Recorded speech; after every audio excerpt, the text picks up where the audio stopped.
So I have an important update in the suppressor freedom lawsuit, which aims to remove a statewide ban on the purchase and possession of suppressors. So let's break down what is happening. Now, really quick before we jump into this video, I want to mention that looking at some of my analytics, about 60% of all my viewers are actually not subscribed to the channel. So if you guys want to support the channel for free, simply subscribing is a great way to do that. Also, click on the notification bell and turn on all notifications because that ensures that YouTube will actually send you these videos. As I mentioned in the intro, in this video, I have a very important update in a lawsuit which aims to remove a statewide ban on the purchase and possession of suppressors. The case we're going to be talking about in this video is called Morse versus Raoul. This lawsuit is filed in a federal district court in Illinois, and it aims to remove a statewide ban on the purchase and possession of suppressors, and this is taking place in the state of Illinois. But Illinois is not the only state that has these types of NFA bans. States like California also have outright bans on NFA items like suppressors. Currently in this case, the state of Illinois is trying to have the entire case completely thrown out by arguing that suppressors are not arms at all, and therefore they are not protected by the Second Amendment. The state of Illinois is currently requesting that the judge in this case grant a judgment on the pleadings, and they want that in their favor to have the case thrown out at this early stage. Recently, the court decided to hold review of that request for the judgment on the pleadings until another lower court in Illinois ruled in the Illinois assault weapon ban case called Barnett. The judge in this suppressor case believed that the decision in the PICA case, the rifle ban case called Barnett, would give him additional direction on how to interpret the constitutionality of this state suppressor ban. Well, recently the judge there, Judge McGlynn, issued a decision striking down the Illinois rifle ban, finding that it does in fact violate the Second Amendment. Now that decision is being used to show how this judge here in this suppressor case should also strike down the state's suppressor ban, finding that again that it violates the Second Amendment. The entire motion is based on the state's argument that the cases here should be thrown out because suppressors are not arms protected by the text of the Second Amendment at all. In their motion, Illinois argues that the Second Amendment protects only the right of the people to keep and bear arms. Silencers are not weapons. They are not used for self-defense, and they are not necessary to the effective use of a firearm. So they are not arms within the meaning of the constitutional text, and thus plaintiffs cannot prevail on their Second Amendment claim. They go on to argue that while an instrument need not have existed at the time of the founding to fall within the amendment's ambit, it still must fit the founding era definition of an arm.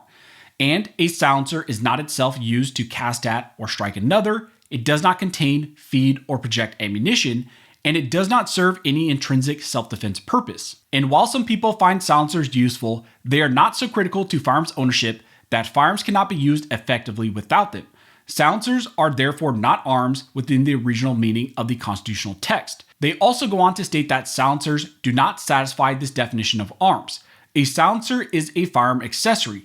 It is not a weapon in itself, nor is it an armor of defense. So the state's primary argument is that a suppressor cannot be considered an arm under the text of the Second Amendment because it does not shoot an actual projectile. They believe a suppressor is simply an accessory at best, but they also ignore the fact that the NFA and the federal statutory text treats these items as actual firearms and regulates them as actual firearms. Now, this case was recently stayed, and the decision on the motion for judgment on the pleadings was also stayed by the judge because he believed that the Illinois rifle ban decision was likely going to impact the outcome of this suppressor case. Also within PICA, keep in mind that there are restrictions on various characteristics and accessories like flash suppressors, threaded barrels, and a lot of other accessories as well. All of those restrictions would also impact maybe how this suppressor case would fall out, and at least maybe how the judge should rule on the judgment on the pleadings. Well, recently Judge McGlynn issued a decision striking down PICA as unconstitutional,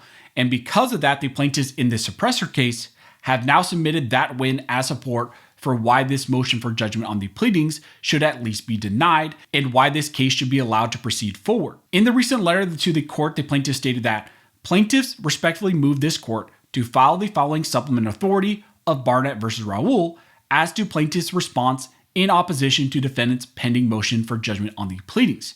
In 4 consolidated cases challenging the Illinois law that criminalized knowing possession of hundreds of previously lawful rifles, handguns, and shotguns, and various attachments, accessories, configurations, and magazines, the court applied Supreme Court and Seventh Circuit precedent to permanently enjoin the Illinois ban. The decision supports plaintiffs' argument that Illinois' suppressor ban targets conduct covered by the plain text of the Second Amendment. In deciding whether an item implicates the textual protection of arms, Barnett included essential features, like magazines, and non-essential features that increase operability, accuracy, and safety, like the various attachments provided by PICA. The court held that such features are part and parcel of the Second Amendment's protection of the lawful right to self-defense. The attachments at issue make a weapon safer, easier to aim, and easier to fire, features that are well suited for self-defense. This is especially relevant to an individual who is infirm, small-statured, or has limited firearms training. Thus, under Barnett, the question is not whether a suppressor is an essential or inessential feature. Rather, it is whether a part affects the functionality of a firearm. And suppressors plainly do that by reducing the sound produced by firing a firearm. This enhances the safety of firearms in at least two ways. First, it enables individuals to fire firearms with a reduced risk of hearing loss. And second, the protection provided by suppressors facilitates training with firearms in a safe manner, which in turn facilitates the safe and effective use of firearms. The recent Illinois rifle magazine ban decision is now being used directly to also strike down a statewide ban on the purchase and possession of suppressors. The state really backed themselves into a corner by using the arguments that because these are accessories or because they're simply just additional characteristics, they are not protected arms. But the Barnett decision shows that that is incorrect, and therefore suppressors like these and these types of suppressor bans should absolutely be struck down. Right now, the suppressor case is technically stayed still, but the court has issued an order saying that the parties should be advised of the potential ability of the court to activate this case once again because it was only on hold because of the Barnett case.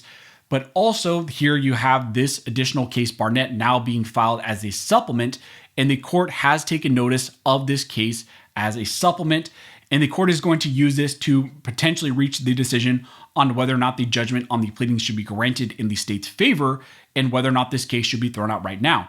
My expectation is that this case will not be thrown out at this stage. Instead, it will be allowed to move forward, because to grant a judgment on the pleadings right now, when there is a clear question about the constitutionality of suppressor bans and whether or not suppressors are actually protected arms, is something that should move forward. So right now there is a significant battle about a state's outright ban on the purchase and possession of suppressors, and my anticipation is now with this additional support from the Barnett case, this case is going to proceed forward.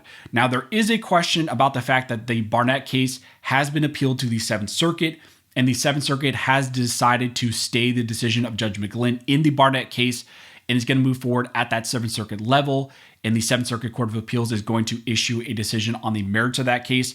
So if the judge really wanted to skirt this and did not want to fully activate this case once again, the court could keep it on hold. The suppressor court here could keep this case on hold until the 7th Circuit rules on the Barnett case. It seems at least like the lower court here with the suppressor case wants to reactivate this case and move it forward, but we'll have to wait and see ultimately what happens because of that 7th Circuit appeal in the Barnett case. So as we get more information, I will let you guys know. If you like this video and you'd like to support the channel, one of the best ways to do that is to like, comment, and subscribe. All those things help to fuel the algorithm, and it signals to YouTube that you guys see value in these videos and in this type of two-way news. But as always, thank you all for watching. Don't forget to like and subscribe. And never forget, this nation was built by armed scholars, and this nation will be maintained by armed scholars.